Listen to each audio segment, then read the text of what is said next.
See, normally this is where I would have my splash screen, but I'm not going to do that the first time through. You are the guinea pig today.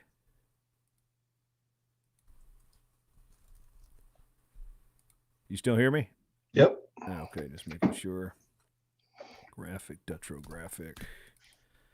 Stalemate's guy, the Dutrow. He even asked. I was like, it's like Dutrow. Yeah, still gonna get it. Yeah, let's see. Where did that? Hazard called me like immediately and just started laughing. It's all good. I appreciate the. I thought their video was hilarious. Oh, those guys are great. I was with them down in Little Rock. Yeah. Which I will be adding to the Little Rock shirt collection here soon.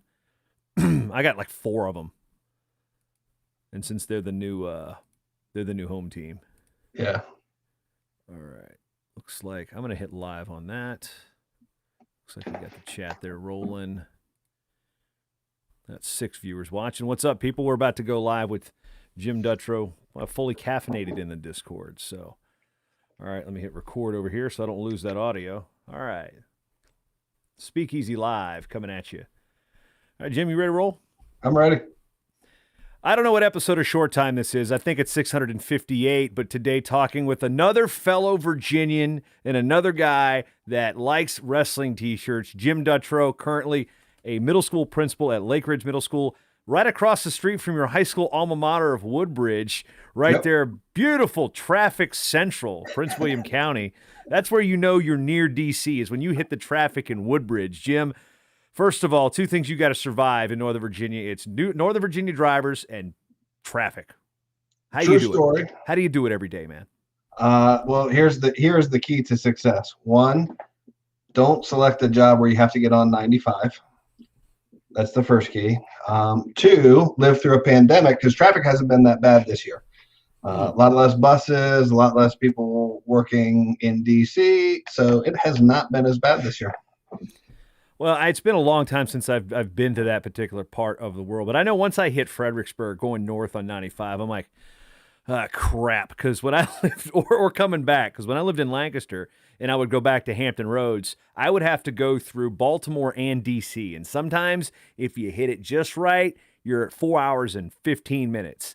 Sometimes if you hit it just right, you're at 9 hours and 15 minutes. So I do not miss the East Coast traffic, that's for sure. Yeah, it's terrible. One thing I do miss about the East Coast was my time in college, where we were both, you're a year ahead of me as far as our high school graduation year, which gives us the overlap with one of the greatest bands that basically did highlight our respective college experiences. Me at that school at Norfolk, you at that school in Harrisonburg, the Two Skinny Jays. And one of the last times I actually saw you in person was at a Two Skinny Jays concert. And I want to say it was the 8x10 or was it the 930 Club? One of the two. It was at 930 Club. And it was the reunion tour where they played with Tragedy, the all-metal tribute to the Bee Gees. Yes, it was a good time. I remember both of us having a very good time. I remember wearing my Minnesota wrestling hat, and it wasn't wrestling. We don't have wrestling hat a day yet, even though I am wearing a West Delaware high school wrestling hat from the great state of Iowa. Shout out Coach Voss. But I was wearing a Minnesota wrestling hat. It said National Champions. I remember walking past the bouncer, and the guy went. He was talking to us, but did that hat say National Champions in Minnesota in what sport? And I just turned and went, wrestling. Oh, yeah. They were like what? I mean, it was Joe Russell giving me the hat from years ago. But yeah, I always like to drop those in when they're talking about, oh yeah, we need this warm up song. I like, no, you need "Staying Alive" by Tragedy to just totally. I can't even hit the high notes. It was one of the most. I saw 2 of the shows because I saw the one there at 9:30 and then the one at the Norva. And it was just it was an exciting experience. But it's always cool when you announce a state tournament, and oh wait, there's Two Skinny Jays playing. You know who's playing the music? This guy right here. Absolutely. So definitely did that at Hazard's Place when they were at Robinson while still living in Pennsylvania. But the reason we're talking to Mr. Dutrow is not about. Well, we're going to talk more about Two Skinny Jays because that's like my favorite band of all time. If you've never heard of them, there's a reason for that. But if you've not heard of them, you need to go check them out. I've actually got my mini disc player right here. This thing has recorded so many Two Skinny Jays shows, and I still actually have them on mini disc, the live bootleg. So we'll talk after the show on how to deliver those. But wrestling shirt a day in May. You've been on Intermat, you've been on Stalemates. Now you're on Short Time. The genesis of this thing is, let's just start there. What was the genesis of this thing? Sure. It was last end of April, right around the time that Old Dominion had announced that they were dropping their program. And I reached out to Brian Hazard, your compatriot with the voices of the NCAA tournament. Well, he was actually a patriot too, because he went to. He Georgia, was a so- patriot, Yeah, his compatriot and a patriot. patriot and compatriot, and the inventor or the I don't know. He doesn't like to say he invented it, but hazard tilt. When you yell hazard tilt when he's in the opposing corner, he just has to laugh at you. But talking to Hazard. So I called him up and I said, I'm trying to think of something that we can do to promote college programs right now, because I'm very worried that this is just going to be the first domino that's going to fall. And I really took the idea from you, because I remembered when you had gone, I want to say it was 366 days in a row wearing a different It was shirt. 366, and there's a side note, because there was a day in February that I actually never changed out of my clothes from church, and I'm laying on the couch. I woke up the next morning and went, no! And nobody caught it, so I went an extra day just to make sure. There we So go. that's where it comes. So it was 365 and 366, although 4 of those were in Australia. So who really knows if I actually doubled up and got it all right. But yeah, so the wrestling shirt a day will, 365 will never happen again. My wife will not let that happen. But so we've got the ODU drop coming. We've got, okay, let's do something here. But you wanted to take it to the next level. It wasn't just like representing a shirt. There's a mission behind this. Absolutely. And so my thought process was, we need to reach out to athletic departments, athletic directors, and let them know how much we appreciate the fact that they support wrestling, that they sponsor wrestling. And I wanted them to know that those fans are out there and are eager and willing to support their programs. And so it wasn't something that I had really seen on Twitter and I'll be honest, I'm on wrestling Twitter. I'm not necessarily on men's soccer Twitter or track and field Twitter or I was on a lot of those ones. Twitters until said school of Norfolk cut it. So I don't follow any of their sports anymore. So I don't know the pulse of those communities. So I'm with you there. But wrestling Twitter, we're pretty unique based on my outsider friends that are in sports journalism and such that work at papers. We are definitely we're not the most eccentric out there, but we're definitely unique. We're a different breed. And I thought that if we could reach out, and it was something, ultimately, that donations and money is major when schools are looking at sports and programs and support. And we were just in the beginning stages of the COVID-19 pandemic. And I knew money wasn't necessarily something that a lot of people were going to be able to throw at schools. And so I talked to Brian and I'm like, do you think, it's almost May. I've got an idea. Let's get a couple guys together who have a following on Twitter, and have them wear a wrestling shirt of some sort. Didn't necessarily have to be a college program, because I knew there were a lot of folks that wouldn't have 31 wrestling different programs or even the same program. Not? Really? There's not, but we're getting there. We're getting closer. I'd like I figure to by meet those year people. 5 of wrestling shirt a day in May, all of Twitter should have 31 shirts. I'll give people 5 years. I know all of our wives are going to hate us by then. Some of our wives already hate us. They're like, oh no, it's May.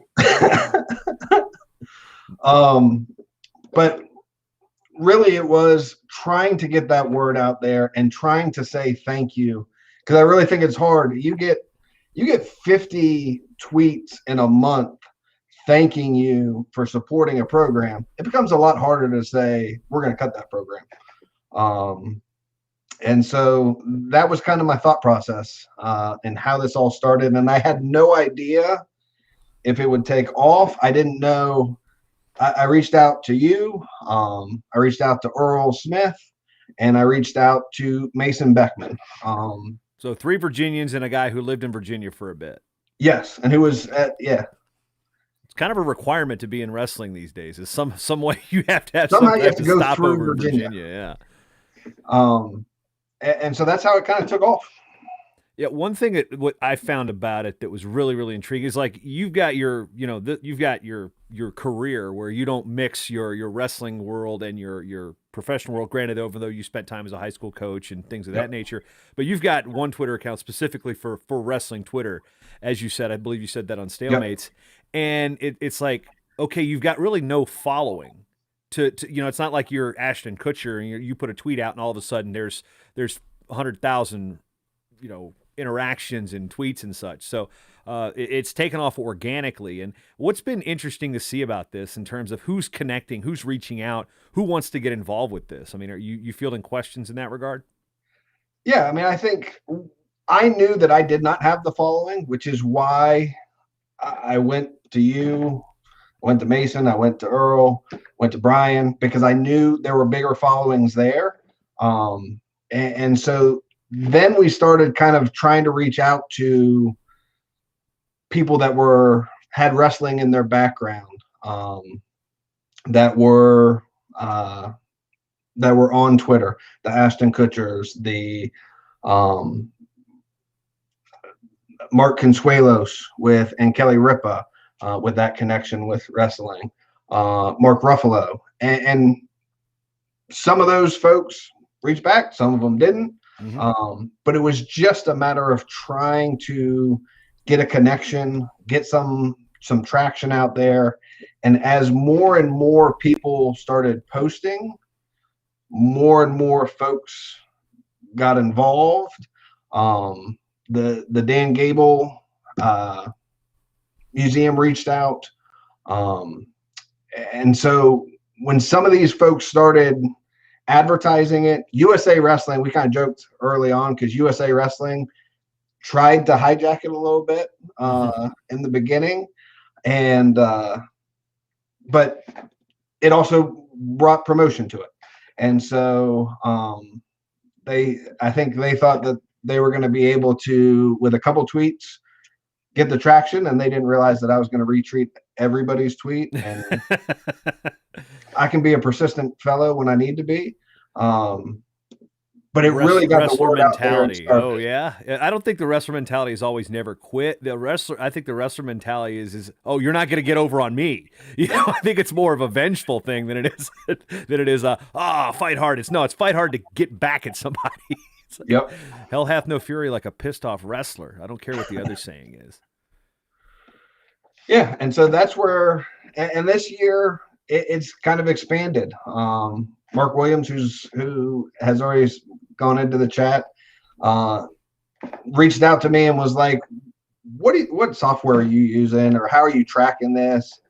And I'm like, I am not an IT guy. I have the most simple Excel spreadsheet you could imagine. And every time I see a post, I tally mark it. Like, it is very unsophisticated. And he has made it significantly more sophisticated. Google Docs, right? That's how you guys are doing a Google spreadsheet. Yep. Yeah. Yep.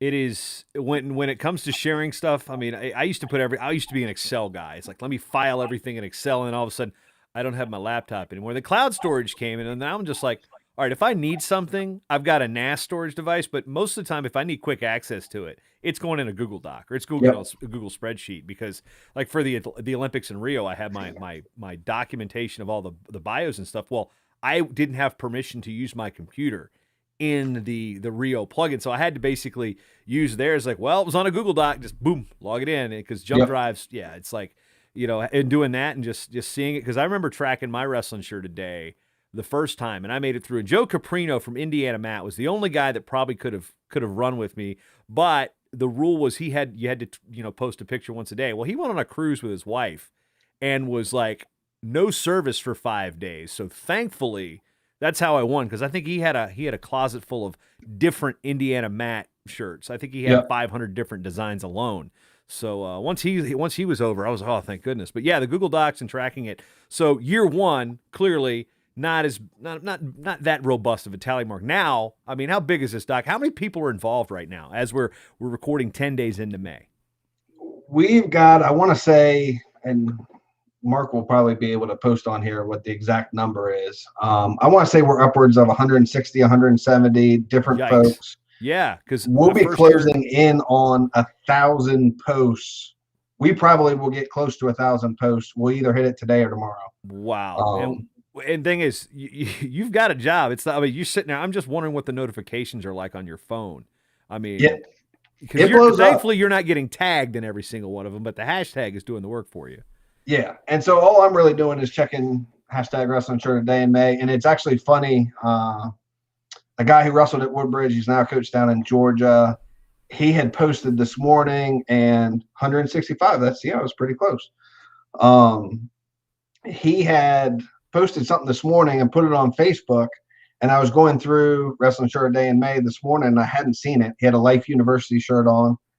And I'm like, I know I saw this post.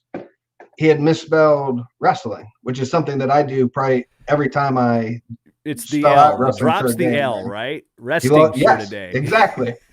And so ended up having to go back and caught it, but I only caught it because he had posted on Facebook and tagged me in it. So we may be over 1,000 at this point. Well, like I said, I go all pull the back people up that here. lost the L's. Yeah, let's pull it up right here. Mark's got 924 unique shirts. That's crazy because it's not just it's college teams, it's high school teams, it's wrestling clubs, it's RTCs, it's athletes themselves.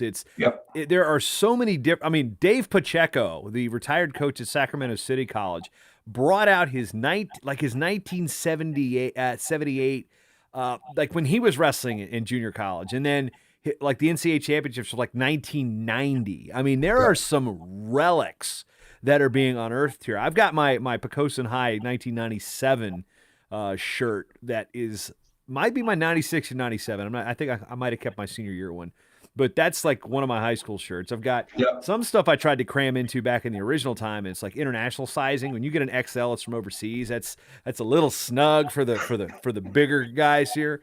I don't think I can fit into my Haiti wrestling shirt ever again. So, but yeah, what's interesting is how you start to now acquire. Because for years, you had talked about this on either Intermat or Stalemates.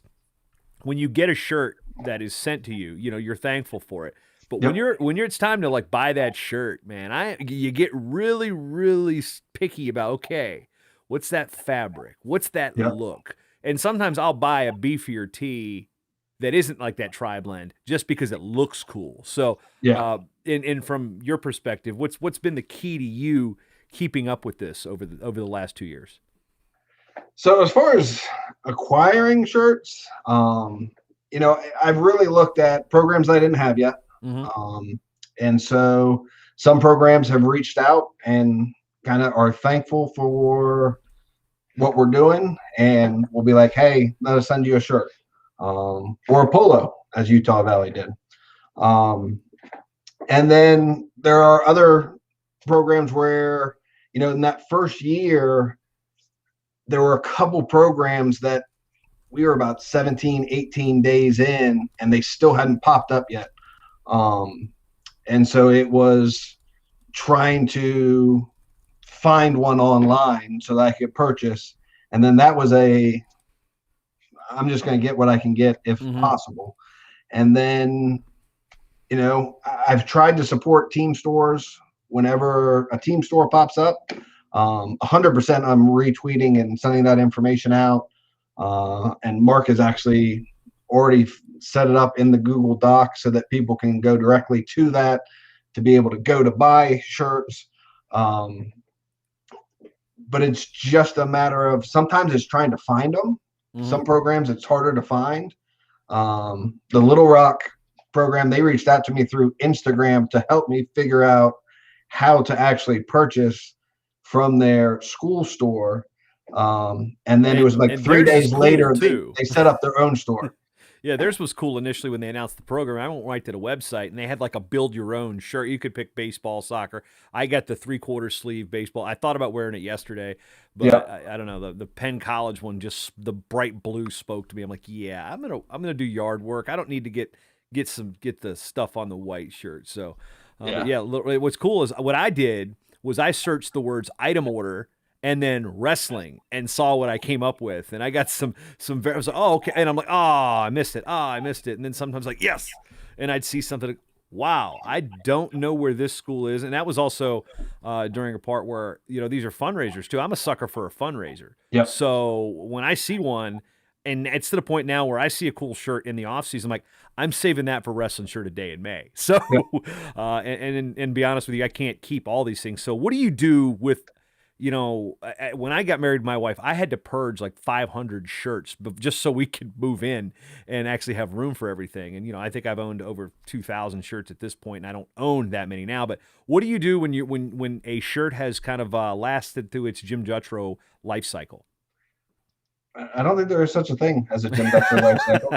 I know that there are some kids in Blaine, Minnesota, near the donation boxes at Goodwill that could probably do this on their own too, because I sent some to USA Wrestling for the hurricane victims in Puerto Rico and the earthquake victims in Guatemala. So there are a lot of wrestling shirt a day in May remnants out there that are spreading the word of wrestling in Central America right now too. You're kind of like when New England loses a championship and their shirts are all over somewhere else. No, yeah, that's all my Old Dominion stuff. I don't know. I didn't know whether or not to donate that or burn it, so I'm not really sure. I'm still obviously a little debating on that. Yeah, I don't know. I mean, it's cold in Minnesota, but I have a gas insert, so I don't actually need to set anything on fire.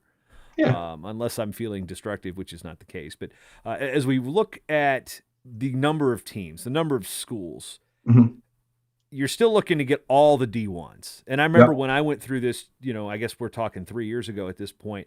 I think Blue Chip helped me out because they had the collegiately licensed and they had the team store. And I was like, okay, who do I not have? Who do I not have? And I'm like, okay, there's a VMI. Okay, there's a Gardner Webb. There's a Southern Conference.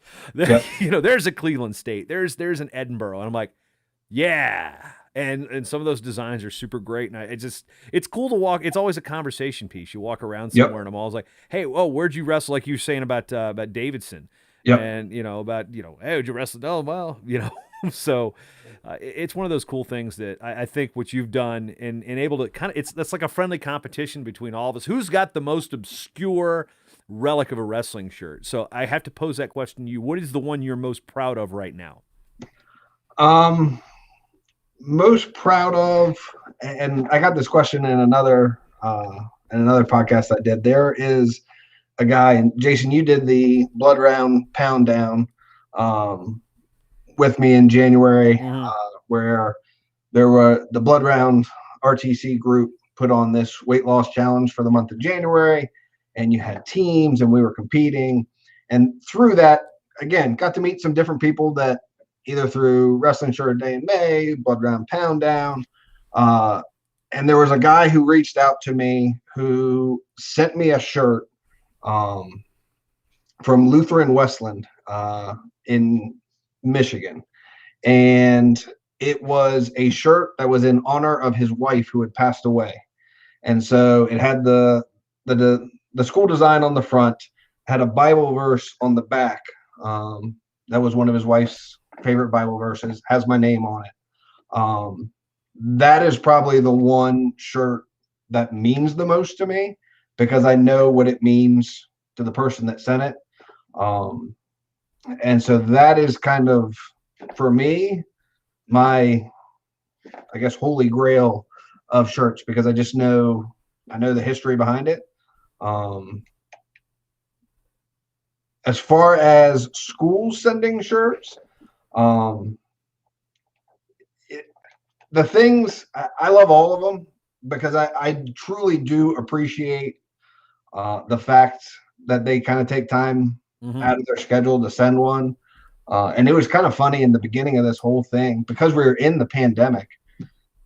There were some coaches that were like, hey, as soon as I get back into my office, I'm going to send you a shirt. And 4 months go by. 4 months go by and you haven't heard anything.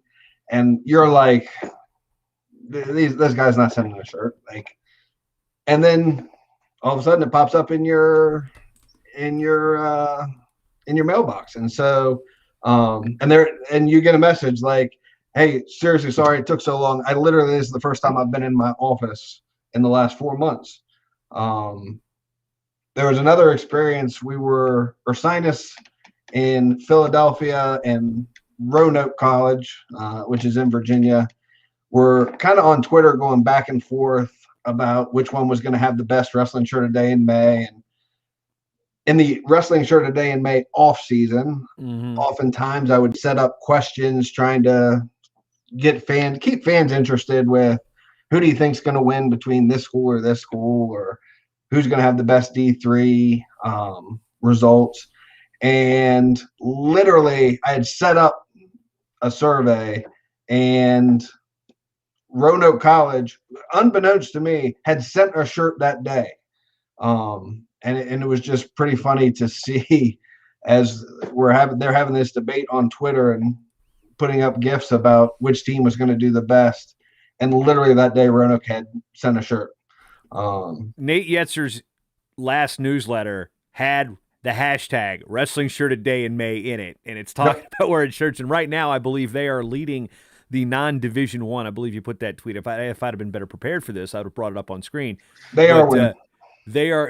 I've got two. I think I got two right now. I got one of their original maroons, and I got three. I think my wife commandeered the maroon one, and then that's the one thing too is the wife commandeering the good shirts. Like this isn't quite as as holy grailish as the shirt that you received, but back in I want to say 99 or 2000, maybe it might have been as far back as 01. When Bill Swank, when he was at Colonial Forge, started the Eagle Holiday Classic, which was a monster, freaking awesome high school tournament. I announced it, and it was grammatically incorrect because there's no such thing as a first annual. But the first annual Eagle Holiday Classic with the Colonial Forge eagle, face smushing Santa Claus. I'm sure Tim Foley loves that.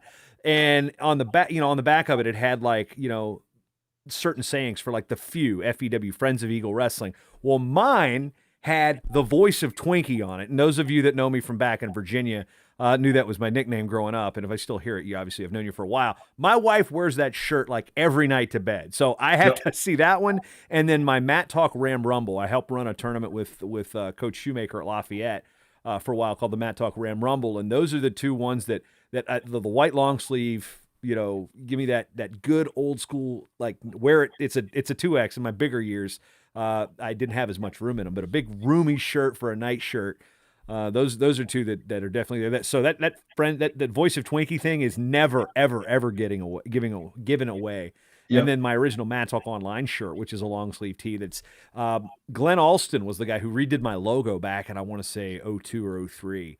Wrestling fan down in Hampton Roads, and he made me a shirt, gave it to me at the regionals. I'm like, the original old school before I moved to Pennsylvania Matt Talk stuff. And so those are three that I see almost daily that are really cool. But when it comes unique ones, I like that. One today I'm wearing Huntington College. It's in Alabama. Matt Oliver, who was the coach at Spartanburg Methodist, wrestled at Newberry. These are schools that I feel need that promotion. So. I'm not trying to pat myself on the back here when I do this, but I love the fact that when I wear a shirt from a school that you've never heard of, most of you wrestling fans, even the ones that are connected, where is Huntington? And, they might say, they spell it wrong, first of all. It's got a D, not a T. Or Penn College of Technology. They're a relatively new school, new program, started as a club, now they're Division III. I gravitate more toward the non-D1s because I feel like that's where the bigger conversation starter is. Because if you wear an Iowa wrestling shirt, you're going to get a conversation about Iowa wrestling. But if you wear a Huntington College wrestling shirt, you might still get that conversation about Iowa wrestling, but you're going to actually open the door to what do you know? What's Huntington? Where's that? Or University of the Ozarks with Leroy down in Arkansas. So Upper Iowa, my next door neighbor plays soccer there. So there's ties all over the place. So when talking about this, I'm kind of geeking out with you because this is my wheelhouse, man. This is the stuff that when I'd go back to the bar back in Newport News, it'd be my buddy Billy was a bouncer. He'd see me walk in wearing a University of whatever shirt. He was okay, where's that one from? Yeah. So that's the best part. You've got Utah Valley right now. How many kids in your school or you're in Woodbridge across the street are going to be aware of Utah Valley University and the fact they have a Division I wrestling program? It's evangelism. So we actually have a teacher here who I wore this shirt the Monday before NCAAs. and she was like, "Oh, Demetrius Romero, I taught him." That's awesome. Similar to what I'm just like, seriously? She's like, "Oh yeah, great kid, great wrestler." I was like, "Oh, he's 2 seed. He's got a good draw." But yes, she's probably the only person that knew that Utah Valley had a wrestling program and that Demetrius Romero was 2 seed. But you're right. It opens those conversations, and that is something that this year has grown. We're probably around 70-ish, 80-ish non-Division I programs that have been represented so far. And you're starting to see, I mean, Roanoke is in the top 8, and they have yet to wrestle. Yeah, never wrestled a match yet. their first trophy could potentially be a wrestling shirt in May trophy. I love it. That could literally be the first title that they win as a wrestling program. Neil Ayresman, are you paying attention down at Little Rock? You've got a beautiful trophy case that you're going to eventually put stuff in. Who's winning the D1s right now on your list? Citadel. Citadel has they have a committed following. They have one guy fully caffeinated at Campbell is not going to like that answer. He's not. He's going to need to find some friends because Mr. Bell from Citadel has some friends. Matt, Robbie Bell goes way, way back with wrestling on the internet. He has some friends, and he has convinced them to wear some shirts. And I actually, it was funny. I was in Greenville, South Carolina for my daughter's showcase soccer tournament this weekend. And he had sent me a message and was like, I had posted that I was in South Carolina. And he's like, "Hey, if you're ever in the Greenville and a couple other different areas, hit me up. I'd love to talk about wrestling, talk about administration." I was like, I am actually in Greenville, South Carolina as we speak. So trying to remember, was he at Hillcrest for the longest time? It's one of those things. I remember I think years he ago. might have been. Yeah, that's a name that just goes way back to me. I hear Robbie Bell. I think of Mark Buford and SC Matt, NC Matt right up the street when Joe LaRue was doing that before Dave and Sarah. It was just wow. So yeah, you're speaking to me now. Now it was when we look at, I want to hang on that non-D1 thing or that non-Power 5, I guess. Yeah, Bakersfield done an amazing job even before Luke Smith was coach. Manny did a really good job at getting the word out. They also have a build your own kind of thing with the team store. Yeah, they went some throwbacks. I mean, those throwbacks that initially they weren't. The school's like, we're CSU Bakersfield, and it's the point where like I have to say CSU Bakersfield. Everybody still calls them Cal State, and then they break out the old shirt that looks like the old singlet, the Steve Neal era. I'm like, and then the Roadrunner, the circle logo. That's one thing I feel like this whole thing is. I don't know if it's changed the way some of these schools look at it, but you don't just want to. You want your basic shirt to be like Iowa Wrestling or Penn State. The tough athletic gray that just like the workout issue, and then you want the one that you can wear out like. Not to the club because we're old and we don't go to clubs anymore, but to go like to B-dubs and be like, yeah. I used to wear a Princeton wrestling shirt when I went to a bar at William and Mary just so I could like look at the William and Mary kids and be like, I'm smarter than you. It's definitely those things. And I tell you what, for my days in college, when you might end up in a scrap or two, when you're 300 and some pounds wearing a wrestling shirt, you're the last one to get hit. Yep. So some of it's also been self-preservation over the years too. Yeah, absolutely. There are some cool designs. You've talked about the Southern Conference, and I kind of laughed because you were like, all the shirts that you had to get were Southern Conference shirts. And it is the Southern Conference that is destroying the other conferences with number of shirts. I know Campbell, App State and Campbell, their rivalry, like I didn't realize there was that much vitriol between those two schools, man. It's like, holy crap, this is like, this is festive. I like this. And now we need to get them because I've got one Campbell shirt and I've got one App State shirt. So I know that's their my current arsenal. I'm pretty sure I've got one of each school in the SoCon. Actually, I don't have a Presbyterian, don't have a Bellarmine yet. So Mark Cody, Spencer Adams, if you're out there watching, you hint, nudge, nudge. And Buzz, hey, like I said, I buy them too. I buy 90% of my shirts, wrestling shirts. The rest of my clothes I don't have to buy because I'm either buying or being gifted 90% of the wrestling shirts, especially when Fargo comes up. One year, I think I was talking to Willie the other day. My best haul was 45 items coming back from Fargo. So yeah, Team Illinois always does a great job there. But yeah, the SoCon went from like just 3 years ago, like Yeah. being hard to find to like they're really amping it up. So that's pretty cool. Again, the mid major, which is a term I hate. But I even like the stuff up in Northern Virginia, George Mason, man. They got that cool Be Uncommon theme. They're Yep. really kicking it up too. So again, branding and marketing is everything. And if you can do that through, the world of Twitter, that's what this is about. I mean, Yeah. it's a long hashtag. I've actually now my process is take a picture, go to my Discord server at matttalkonline.com/Discord if you're interested in joining that. We got a couple people. That's where actually Mark Williams is chatting with us now. I go to Facebook and actually go to Instagram, and then I share it, which goes to my Facebook, and then I add it to the Facebook or the Instagram story, and then add it as a highlight so I can go back through.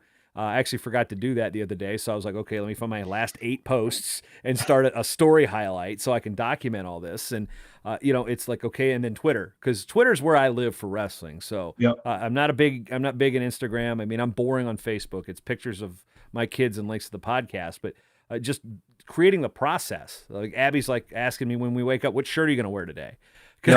Yep. So I have to look. Do I go? Let's see, what's the weather? I got to get these long sleeves out before it starts really getting warm. So probably have a run of long sleeve shirts. And that reminded me, I need to text Julia Salata my address because of all the years I don't have any King University gear. So, and like I said, I'm a wrestling orphan. I don't have I have one home. Little Rock's kind of my home team now, but it's like I'm a wrestling orphan.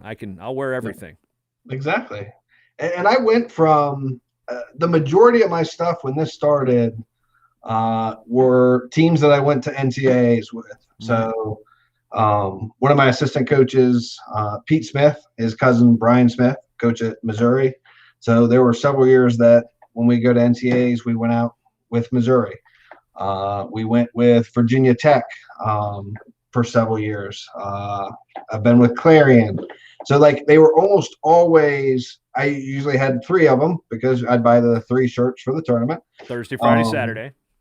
And it was those schools that I had. And so this is really, it's done a couple of things. One, it's introduced me to a lot of new programs that I wasn't as familiar with. And it has helped to, I think, show other people, like you said, Huntington College. The majority of folks have no clue who Huntington College is, that they had a wrestling program, that they were in Alabama, but they're learning that through this. And so I think it also opens up those doors. And hopefully, I think, I was looking at Gardner Webb's fundraiser the other day, where they raised more funds than any other athletic program. It wasn't even close. And I sent a text to my father with the picture with wrestling raising 70 some odd $1,000. And it was like with 260 some odd donors. And then it was like football with $5,000 and 12 donors or 20 donors. And I'm like, one of these teams has 100 people on their roster every single year. Times 2, let's just be honest, times 2.5 parents. Yes. Because, whatever it is, with the marriage statistics. So you're looking at all this. Yeah. And wrestling. All of the potential donors. And I would bet you, I don't have a connection to Gardner Webb Wrestling other than wrestling through ADayInMay and following Dan Elliott and what he's been doing with the program. But I donated. And I'm still mad that Eric Wentz, the coach Dick Wentz's former coach Dick Wentz's son, beat my roommate at like the Carolina Open or something. Or beat him in the finals of an open tournament on like a weird stalling call or something like that. And I went back. I was like, man. And I remember I was looking at Wentz. I was like, that guy beat my roommate. My roommate was not happy about it. So I don't think I've actually ever brought that story up to Wentz, but it's just I will always remember Gardner. It's their first years of Division I school. Because they transitioned from D2. I'm like, Ben, you lost a guy from Gardner Webb? Like, yeah, I got hosed. And I was like, oh. And then he ended up being their first D1 qualifier. So, the Wentz, Dick Wentz was a longtime coach there at Gardner Webb. And then, Daniel Elliott, true story, has a win over Gregor Gillespie. It beat him at the Southern Scuffle. So, there's some historic notes for you there. Dan Elliott, shout out. Boiling Springs, North Carolina. I think this Wrestling Shirt a Day in May has helped to grow those funding opportunities, because I think there are a lot of people who are like me who see they're having this fundraiser, they have set these goals, and as you know, wrestling people are very goal oriented, and when somebody sets out a goal, we want to match it and we want to top it. George Mason had the same thing where they raised over $100,000 in a day. That was amazing. That was amazing. It's just, and I think introducing and increasing the eyeballs on some of these programs is only going to help us, and it's something that I want to continue to build upon with this Wrestling Shirt a Day in May. Is trying to increase the eyeballs on it, trying to increase the number of folks that are donating, whether it's, Roanoke College that we just talked about. Any donation gets a shirt. I'm sure there's the amount of donations that they're receiving far outweigh what it's costing them in shirts. And so it's just another way to do two things. One, you're advertising your program. Two, you're getting some money for your program. And so I think it's a model that schools can use to increase the eyeballs on their programs and increase kind of the traffic flow on Twitter, talking about their programs, while at the same time raising a little bit of money for them.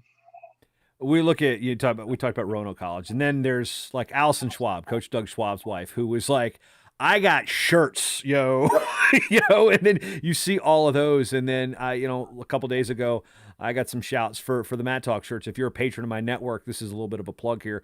MattTalkOnline.com/join the team. You can get a shirt and rock it out there too. But I love what Allison was doing in terms of, really getting involved. It's also helping the street team, for lack of a better term. The Two Skinny Jays used to have a street team. You'd call up their number and get info on where they're at, or you could hand out flyers and stuff. This has basically created street teams beyond. It's not the school athletic department doing the marketing. It's not necessarily the head coach.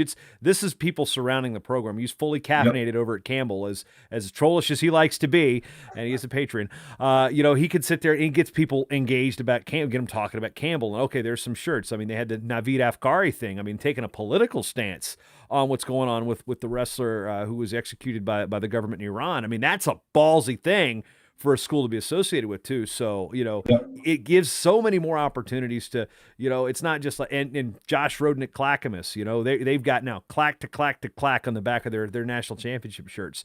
The one thing I would suggest to you schools out there watching is prepare next time for May, because if you're doing your team store in May, sometimes we won't get them until June. So we have to wait a whole year to go Wrestling Shirt a Day in May, which means, or you can just wear that all the time. And I don't know, what do we do when you get a new shirt and it's June 1st with the hashtag? Do we keep doing it? I still do it. I will say that that's right. You've been doing it all year long.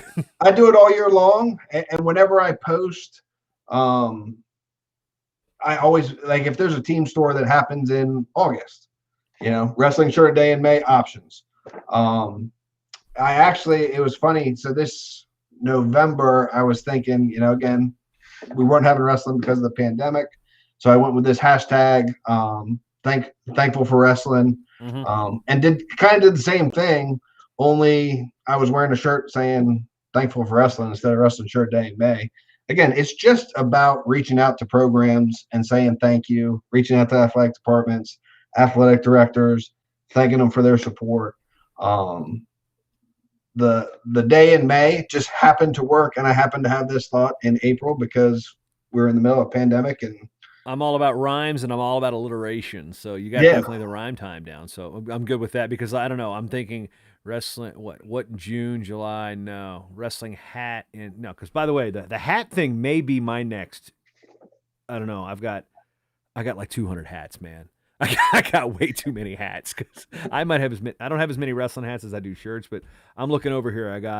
I got North Central, I got Buffalo, I got Sacred Heart, got Minnesota US, I got Nebraska Wesleyan, got Northwestern, got an Asics hat, got Little Rock. I mean, it's just like I got West Delaware, I mean, it's just, I love the hats, man. So as my hair is starting to go the way of the Dutrow here, I'm the hats may be the next thing for us there, brother.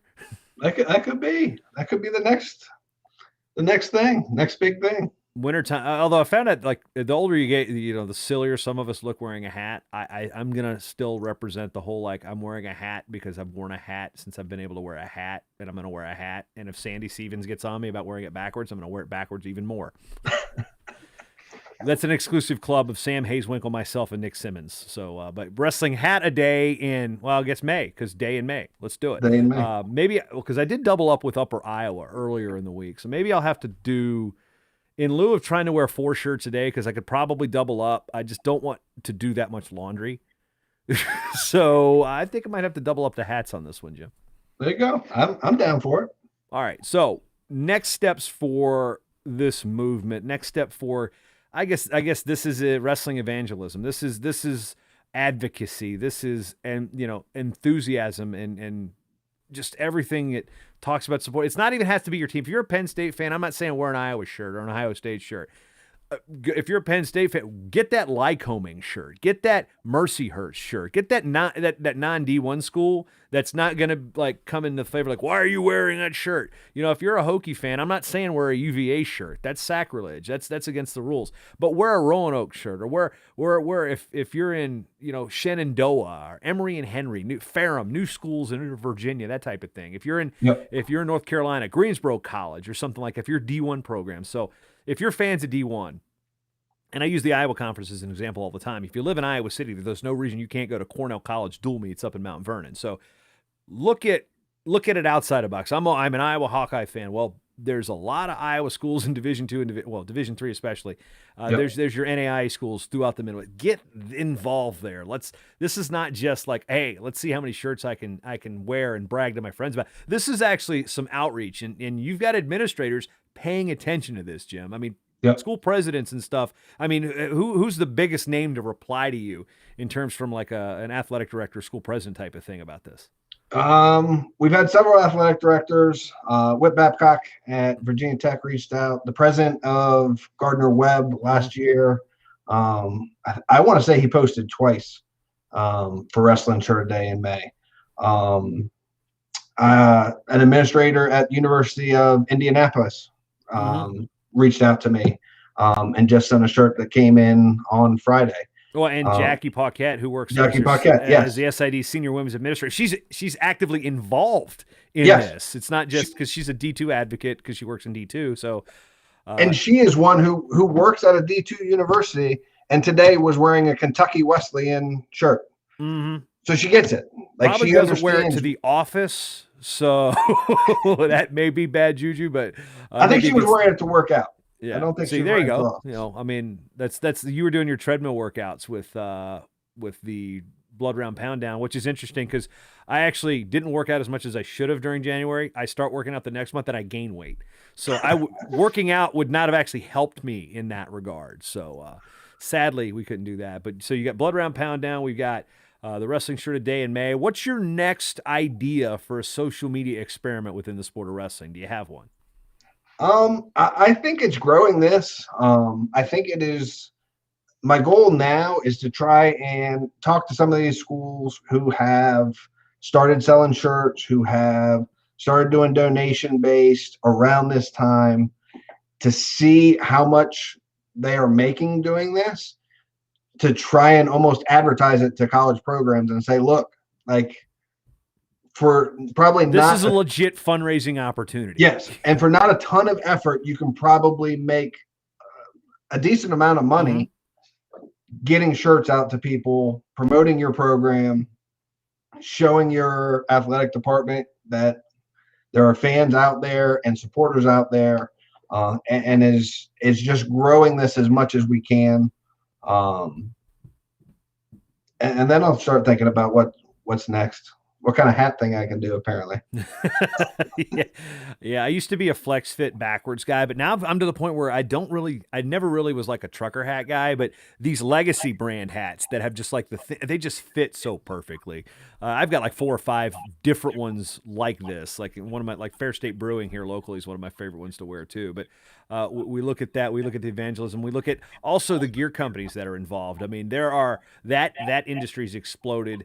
Yep. Compound sponsors this network and has since Jump Street. Of course, I worked with Rudis on their podcast. We got 3X Gear who helps out when we go to Fargo each year. So there's a lot of gear companies out there that are involved in this. So I'm definitely interested in the fundraising campaign too, the outreach, and I want to also bring up the fact that this is a way to get gear because Steven Stonebreaker, who goes by Johnny Thompson #1 on the forums, and he's been an active wrestling fan on social media for a long time. He'd always point out that when he would go visit a college or something, if he was in town, he would go to the bookstore, the library or something, wherever they sold merchandise, and look for the wrestling shirt from that school. And like he said, probably 7 out of 10 times there was no wrestling shirt available in that school bookstore or something like that. And this eliminates that problem, even though I still think these shirts should be in the bookstores of every school nationwide. But it's a quick way with e-commerce the way it is, and it's like, okay, just Venmo me, PayPal me, Zelle. It's really quick to get a wrestling shirt of your favorite. I mean, you don't even have to like the school, just like the design to get in your hands. So Jim's got #wrestling shirt a day in May. We're recording this May 10th. So right now that gives me Huntington College and him Utah Valley if you're listening on the live stream. If you're listening the day after, I guarantee you we're going to be wearing different clothes, different hats, and different schools represented. So, Jim, always fun to talk some wrestling. And before we go, last question. Favorite Two Skinny Jays moment from you of all time? Favorite Two Skinny Jays moment? They played, as you would say, at the university in Harrisonburg. Was that at Main Street? No, they actually played at the not at Conva. They played at like Godwin. Oh, wow. And we ended up getting them to come down and hung out with them in the wrestling locker room after the show. We're like relatively close to them just hanging out at our apartment for the night.